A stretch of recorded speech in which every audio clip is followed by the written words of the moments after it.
Hi bicycles, welcome back to my channel. My name is CK and my channel is Ecology. If you're new here, I bring my audience around the world to exotic places and delicious food. And what a performance that was at KLIA 2. I mean, I never knew they had this kind of performance, but because of Hari Raya celebration, everybody is going back to their village. Balik Kampung season is finally here and the atmosphere is fully charged here at KLIA 2. And today we are going to Kuching and I'm taking you with me.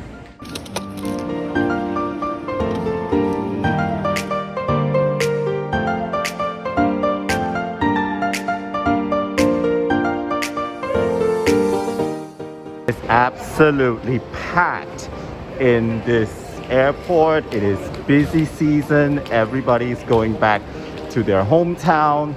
And finally, it's alive again. I really cannot describe to you what the past 2.5 years is like. It is really devastating and terrible for many of us, especially those who have businesses and who are in the service line. They really suffer a lot. When I first got out and made video was my AstraZeneca video. And at that time, I kid you not, Nobody in Malaysia wanted AstraZeneca. It was insane. And so I made that video and people thought I was out of my mind. I mean, I've got families and friends who call me and say, don't take the vaccine. Don't take the vaccine. And until today, I still don't know why. But I did took the vaccine and that video was really my first video that reached so many views. Thank you so much, or don't thank you. But I have a lot of hate comments as well. People wanted to unfriend me because I took the vaccine, and the video was shared out to many groups. And some people contacted me and say, how could you do this? How could you put the vaccine, something you don't know, into your body? So that was it. And then my next video was of Kampung Baru. So I went to Kampung Baru to buy a durian, and mind you, I was fully vaccinated at the time, and people said I was crazy. So all I did was went to Kampung Baru, walked to Kampung Baru, parked my car, walked to Kampung Baru, and bought durian. That is all I did. And that video also received so many comments that says, you know, CK, you're crazy. How could you do this? You're gonna get COVID. You're gonna get very, very sick. And at that time, I was like, what? I just went to buy a durian and I'm fully vaccinated. And that was like the durian season, the high peak durian season in July. And still people criticize me like crazily. But you know, people like us, we really like to travel. We like adventure and we do what we do. And I feel safe in Malaysia. So I feel safe going to Kampung Baru to buy durian. I don't know why people think otherwise, even though with vaccination, I was fully vaccinated at the time. So I don't know why people feel that. I feel safe, so I go out. If you don't feel safe, then don't go out. It's really as simple as that. So that's why I think people need to understand, like, if you don't like this kind of channel, then just don't watch it and watch other things like Korean drama or something else. So that was my adventure in the past 2 years. And finally, we don't have to wear face masks outdoor, yay! But we have to wear indoor. So we still have to wear face masks indoor. And for this trip, I am taking you to one of my favorite cities in Malaysia. And it's far out east in Malaysia. And I'm gonna take you to interesting places in Kuching. This will be my second time in Kuching. And so I know a little bit about Kuching now, but a lot of people, shockingly, even Malaysians, they don't know about Kuching. So here is a little bit of history about Kuching.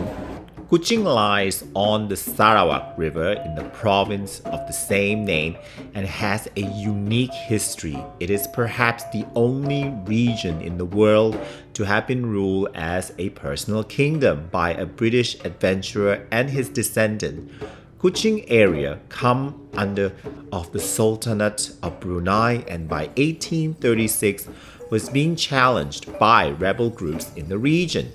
Unable to quell the revolts, the Sultan sent a young advisor with the British East India Company, James Brooke, to restore order. As a reward for his success, the Sultan granted the young Briton the title of Raja of this large area of land in 1841. Having founded Kuching, just up country on the river's estuary, Brooke became known as the White Raja, and the United States and Britain both recognized his holding as a sovereign state by 1854. When Brooke died, his nephew took over his crown. Kuching surrendered to the Japanese invader at the end of 1941 and was under Japanese control until the end of the war. Having decided the time for personal kingdoms had ended, the third White Raja, Sir Charles Brooke, gifted Sarawak and Kuching to Britain in 1946. A British colonial government ruled until 1963 when the state joined Malaya, the rest of northern Borneo, and Singapore in forming Malaysia. Subsequently, Kuching became the scene of massive development and received its city incorporation in 1988.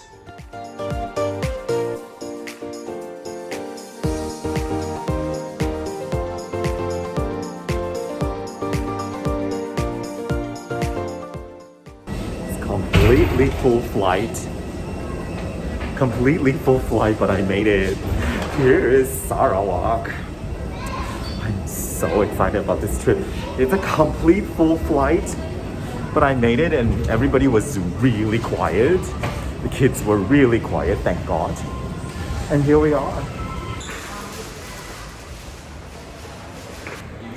So we're in East Malaysia, which means people from West Malaysia, we have to go through immigration.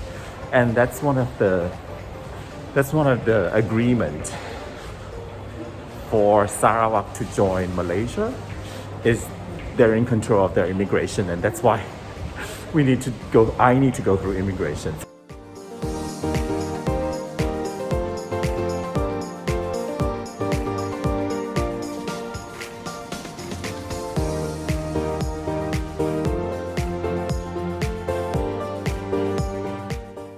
I just checked in and I can't wait to see my room because they're giving me a very special room. So here we go. Ooh, let's look at my room. Oh my God. Oh my God. I'm looking at Sarawak River. This is the best view. And there's the State Assembly, and that's the State Assembly, and that's the fort. Oh my God, I'm looking at the Sarawak River and the anniversary bridge, which I'm gonna go and film. This is spectacular, and the State Mosque is here. This is spectacular. Thank you, Hilton. I am looking at the most Instagrammable part of Kuching, actually. My first video of Malaysia was Kuching. That was the first YouTube video I ever made of Malaysia was Kuching Sarawak, and that's how much I love Sarawak. So that's why I came back. I think this is a full circle. I am going to explore many parts of Kuching, the delicious food, the cafes, and the surrounding areas of Kuching. So I don't really have something planned yet. I'm just gonna surprise you all. But what I definitely will do is to unveil the hidden gem of Southern Sarawak. That's my job. I'm just gonna reveal the hidden gems that tourists do not go and no tour bus goes. So I'm gonna do that for you. I am definitely going to enjoy this trip. The weather is looking superb, and I will see you in my next video. But if you can't wait for my next video, I actually had made 2 videos of Kuching. My very first video of Malaysia is at Kuching, and also my second video of Malaysia, I went to Bako National Park, and that national park was really, really one of the most beautiful and the most spectacular national parks. So you can watch both videos here while you wait for my next video of Kuching. But I hope to see you in my next video, where I will be taking you to explore the hidden gem of Kuching. Bye from now, stay safe, And I'll see you in my next video, okay? Bye!